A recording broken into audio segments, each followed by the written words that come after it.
Hi, it's Lon Kelly discussing a flight in early January this year from Lake Station with a climb near Lake Angeles that qualified for a gain of height leg of the Gold Badge. I have a GoPro, but I've only tried in the cockpit a couple of times, and I don't want to divert my attention from making good flying decisions at this point in my cross-country efforts.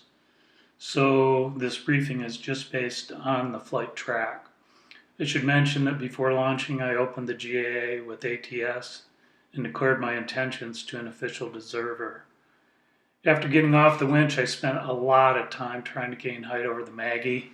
I was trying to maintain my odds of getting back to Lake Station, considering the strong southwest. I got to over 6,700 feet in front of the Robert Ridge after an hour and 45 minutes, and finally made it to the St. Arnaud range at 6,300, where I found good ridge lift and reasonable thermal.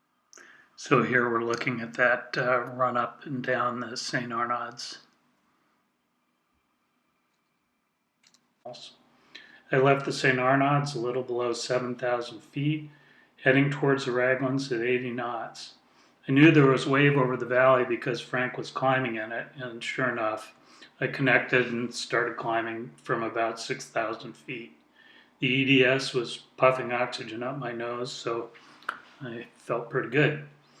As I neared the base of the overlying Class C at 9,500, I headed up the valley, pushing the nose down to keep from climbing. This was actually the most exciting part of the flight. The wave was strong enough that I was approaching maneuvering speed of 118 knots while flying through occasional strong jolts of turbulence. So I jogged upwind to find a place where the streamlines would be a bit flatter and I could slow down. Abeam the Camel at 9,200 feet.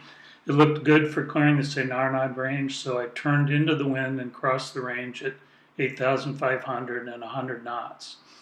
CU calculates the wind at that point in the flight was 268 at 26. I started climbing as I entered the Traverse Valley and found the strongest wave downwind of Lake Angeles, just as forecasted. It took a while to climb a bit, over 14,000 feet. Climb rate stayed moderate, and I tried to be careful not to drift past the eastern boundary of the GAA. Tried different things while I was climbing, figure eighting and circling.